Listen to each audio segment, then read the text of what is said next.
YouTube channel එකත් එක්ක සම්බන්ධ වෙලා ඉන්න ඔයාලා හැමෝටම ආයුබෝවන්. මම අද ඔයාලට කියලා දෙන්න යන්නේ පාසල් කොට කලිසමක් මසා ගන්න ආකාරය. ඒ සඳහා අපිට පාසලෙන් ලැබුණු කොට කලිසම සඳහා මසා ගැනීම සඳහා ලැබුණු රෙදි කොටසත්, අමු රෙදි කොටසත් අනිකුත් ද්‍රව්‍යත් සූදානම් කරගන්න. මම දැන් පාසලෙන් ලැබුණු රෙදි කොටසේ දිග මැන ගන්නවා. අපිට යාරයක පමණ රෙදි කොටසක් පළල 45 පළල රෙදි කොටසක් තමා තියෙන්නේ. මම මේ විදිහට රෙදි කොටස පළලින් දෙකට නවාගෙන මේසෙ මත අතුරගෙන තියෙනවා. ඒ වගේම මම රෙදි කොටසේ ඇද ඉවත් වීම සඳහා ඉහළින් තිරස් රේඛාවක් සහ පහළට සිරස් රේඛාවක් ඇඳ ගන්නවා. බලවාටිය පැත්තෙන් ඒ කොටස් අපි කපා ඉවත් කර ගන්නවා ඇද ඉවත් වීම සඳහා. ඉහළින් ඇඳගත් තිරස් රේඛාවේ සිට පහළට මම අඟල් භාගයක් මේ විදිහට ලකුණු කර ගන්නවා. ඒ ලකුණු කරගත් ස්ථානයෙන් මම ලක්ෂ වලින් මේ විදිහට රේඛාවක් ඇඳ ගන්නවා. එම ඇඳගත් තිරස් රේඛාවේ ඉනවට 4න් බෙදා දෙපස මැහුම් වාසි අඟල් භාගයේ බැගින් අඟලක් සහ ඩාට් දැමීම සඳහා තුන් කාලයේ කොටස් දෙකක් බැගින් මම එකතු කරගත් මිනුම මේ විදිහට ඇඳගත් තිරස් රේඛාවේ මම ලකුණු කරගන්නවා. ඔයාලා යොදා ගන්න බලාපොරොත්තු වෙන ඉලස්ටියේ පළල අඟල හෝ අඟල් 1යි කාලයේ ප්‍රමාණය එම තිරස් රේඛාවේ සිට ඉහළට අතහරිමින් පහළට කරු උස ලකුණු කරගන්න මේ විදිහට. සාමාන්‍යයෙන් අඟලයි අඟල් 1යි කාලක් පමණ බෙල්ට් උස සඳහා ප්‍රමාණවත් වෙනවා. දැන් මම ලකුණු කරගත් ලක්ෂ හරහා තිරස් රේඛාවක් ඇඳ ගන්නවා. එම කරු උස ලකුණු කරගෙන ඇඳගත් රේඛාවේ අපි කලින් ඉන ලකුණු කරගත් ප්‍රමාණයම මැනගෙන එම ප්‍රමාණයම අපි කරු රේඛාවේ ඒ විදිහටම ලකුණු කරගන්නවා. ඒ ලකුණු කරගෙන තවත් භාගයක් එතෙන් සිට ඉදිරියට මම ලකුණු කරගන්නවා. ඒ ලකුණු කරගත් ලක්ෂයට ඉහළ ඉන රේඛාවේ ලක්ෂය මේ විදිහට හැඩ කරමින් යා කරගන්නවා. දැන් මම ඇඳගත් කරු රේඛාවෙන් ඉහළට අඟල් දෙකක ප්‍රමාණයක් ලකුණු කරගන්නවා ඒ ඇල රේඛාවේ.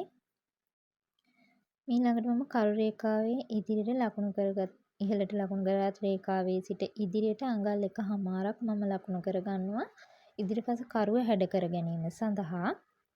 එම ඉහළට ලකුණු කරගත් අඟල් 2 ස්ථානයට මම දැන් ඉදිරියට ලකුණු කරගත් අඟල් 1.5ක් ලකුණු කරගත් ලක්ෂයේ සිට ඉදිරිපස කරුව හැඩ කරමින් වක්‍රාකාරව ඇඳ ගන්නවා. ඊළඟට මම අඟල් 2 ලකුණු කරගත් ලක්ෂයේ සිට ඉදිරියට අඟල් 1.5ක් සහ ඉන ලකුණු කරගත් ලක්ෂයේ සිට ඉදිරියට අඟල් 1.5ක් ලකුණු කරමින් රේඛා දිගු කරගන්නවා. එසේ දිගු කරගෙන ලකුණු කරගත් ලක්ෂ දෙක සම්බන්ධ වන විදිහට මේ විදිහට රේඛාවක් ඇඳ ගන්නවා. ඊළඟට මම කලිසමේ උස ලකුණු කරගන්නවා. ඒ සඳහා ඉන ලකුණු කරගත් රේඛාවේ සිට ඉහළට බෙල්ට් උස නැත්නම් ඔයාලා යොදා ගන්න බලාපොරොත්තු වෙන ඉලස්ටියේ පළල අතහරිමින් පහළට මම කලිසමේ සම්පූර්ණ උස ලකුණු කරගන්නවා සහ යට පාටිය නැවිලා මැහෙන්න මම මේ අවස්ථාවේ අඟල් 2ක් එකතු කරගන්නවා. 1.5ක් එකතු කිරීම ප්‍රමාණවත්. දැන් මම මේ ලක්ෂ හරහා රේඛා ඇඳ ගන්නවා මේ විදිහට. ඊළඟට මම කරු රේඛාවේ තබාගත් පළල ප්‍රමාණය මැන ගන්නවා. කරුව දක්වාම ඇති ප්‍රමාණය මේ විදිහට මැන ගන්නවා. එම ප්‍රමාණයම මම යට වාටිය කොටසේත් මම ලකුණු කරගන්නවා. දැන් එම ලකුණු කරගත් ලක්ෂයේ සිට ඇතුළට අඟලක් හෝ අඟල් භාගයක් පමණ ලකුණු කරගෙන එම ලකුණු කරගත් ස්ථානයට ඉහළ කරුව ඉදිරිපස කරුව මම මේ විදිහට යා කරගන්නවා.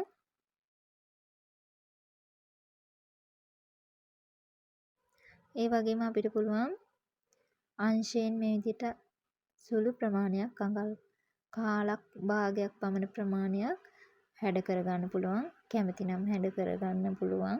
නැත්නම් නැති වුණත් ප්‍රශ්නයක් නැහැ. මේ විදිහට පොඩි හැඩ කිරීමක් වුණත් දෙන්න පුළුවන්. ඊළඟට මම ඉදිරිපස සයිඩ් පොකට්ස් අල්ලා ගැනීම සඳහා මේ විදිහට ඉන ලකුණු කරගත් මේ රේඛාවේ ඉදිරියට අඟල් 1.5කොත් එම රේඛාවේ සිට පහළට අඟල් 5ක් පමණ සාක්කුවේ ගැඹුර සඳහා අඟල් 5ක් පමණ මම මේ විදිහට ලකුණු කරගන්නවා.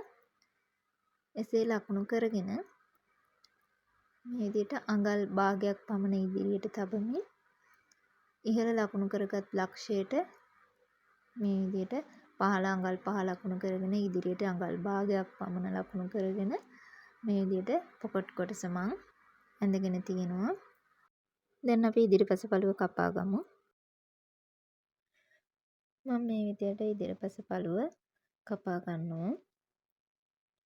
එසේ කපාගෙන මං පළල අතින් දෙකට නවාගත් රෙදි කොටසේ ඉදිරියට මේ විදිහට පතුරම තබා ගන්නවා. එසේ තබාගෙන පින්ස් ගසා ගන්න.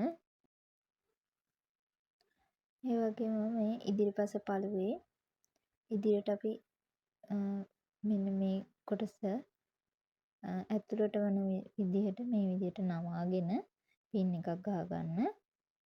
ඊළඟට අපි බෙල්ට් කොටසේ උස අපි ගන්න ඉලාස්ටියේ පළල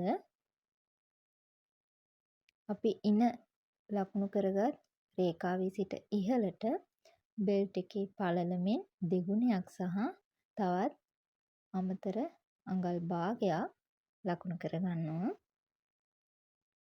මං අඟල බැගින් අරන් තියෙන්නේ ඒ නිසා මං අඟල් 3ක් එකතු කරගන්නවා ඉහළට ඉදිරිපස ඉන ලකුණු කරගත් රේඛාවේ සිට. ඊළඟට මම එම ලක්ෂ හරහා යන ආකාරයට මේ විදිහට තිරස් රේඛාවක් ඇඳ ගන්නවා. ඒ වගේම ඉදිරිපස ඉන අපි ලකුණු කරගත් ලක්ෂයම ඉහළට රේඛාව දිගු කර ගන්නවා. ඊළඟට පිටුපස ඉන සකස් කර ගැනීම සඳහා අපි ඉදිරිපස තුන් කාලි කොටස් දෙකක් ප්ලීට් සඳහා තියාගත්තා. එම කොටස් දෙක ඇරුණාම තවත් අපිට අඟල් භාගයක් එකහමාරක් සමාන එකහමාරක් අවශ්‍ය වෙනවා. මොකද අපි පිටුපසට ඉලාස්ටික් කිරීම සඳහා අඟල් 3ක් තමා තබා ගන්නේ. ඉදිරිපස වලුවේ අඟල් එකහමාරක් තියෙනවා අපි ප්ලීට් සඳහා තබාගත් ප්‍රමාණය.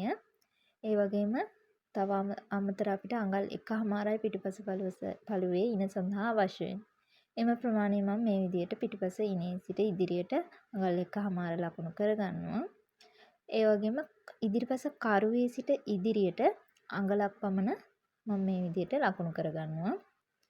දෙක වසරේ දරුවෙක් සඳහා තමයි මේ කලිසම නිර්මාණය කරගන්නේ. ඒ සඳහා අපිට කරුවේ ඉදිරියට අඟලක් පමණ තබා ගැනීම ප්‍රමාණවත්. ඒ වගේම යට වාටිනුත් මම ඉදිරියට අඟලක් තබා ගන්නවා. එසේ ලකුණු කරගත් ලක්ෂ හරහා යන ආකාරයට මම මේ විදිහට රේඛා ඇඳ ගන්නවා. පිටුපස ඉනේ සිට ලකුණු කරගත් කරුව දක්වා මේ විදිහට හැඩ කරමින් ඇඳ ගන්න. ඔයාලට රූලර්ස් තියෙනවා නම් භාවිතා කරන්න පුළුවන්. ඒ වගේම පහළ වාටිය දක්වාත් මම මේ විදිහට රේඛාව දිගු කර ගන්නවා. ඊළඟට මම ඉදිරිපස පළුවේ ඇතුළත අංශය මැන ගන්නවා. එම ප්‍රමාණයම මම පිටුපස පළුවේ යට වාටියේ සිට ඉහළට ටේප් එක තබමින් ලකුණු කර ගන්නවා. කාලක් පමණ මගේ වැඩිවීමක් තියෙනවා. ඒ ප්‍රමාණය මම එම ලක්ෂයට කරුව හැඩ කර ගන්නවා. ඒ වගේම අංශය මම ඉදිරිපස පළුවේ විදිහටම මේ විදිහට පහළට ඇඳ ගන්නවා. පිටුපස පළුවේ වැඩ අවසන් නිසා පිටුපස පළුව කපා ගන්න. ඊළඟට අපි බලමු අමතර කොටස් කපා ගන්න විදිය. ඊළඟට මම බෙල්ට් කොටස කපා ගන්නවා. බෙල්ට් කොටසේ පළල වශයෙන් ඉලාස්ටියේ පළලමින් දෙගුණයක් සහ පහළට සහ ඉහළට මැහුම් වාසි භාගයේ බැගින් අඟලක් එකතු කර ගන්නවා. මම අඟලේ ඉලාස්ටියක් නිසා අඟල් 3ක පළලින් යොත් ඉන දෙකෙන් බෙදූ ප්‍රමාණයට වඩා අඟල් 2ක් පමණ වැඩිපුර දිග ඇති කොටසක් කපා ගන්නවා. ඒ වගේම සයිඩ් පොකට් සඳහා මං ඇඳගත් රේඛා දිගේ මේ විදිහට කපා ගන්නවා. එසේ කපාගෙන මං තවත් දෙකට නැමූ රෙදි කොටසක් මත මේ විදිහට ඉදිරිපස පළුව තබා ගන්නවා. එසේ තබාගෙන පින්ස් ගහ ගන්නවා.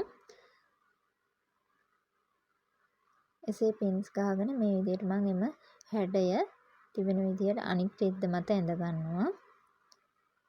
එසේ ඇඳගෙන මේ විදිහට මං අඟල් 1/2ක් හෝ අඟල් 2ක් පමණ තබාගෙන මෙම කොටස මං වටේට කපා ගන්නවා. ඕවර්ලොක් එකක් තියෙනවා නම් අඟල් 1/2ක් ප්‍රමාණවත්. මං ඕවර්ලොක් කරන්නේ නැති නිසා අඟල් 2ක් පමණ මේ විදිහට තියාගෙන මම මෙම හැඩයට මෙම කොටස කපා ගන්නවා.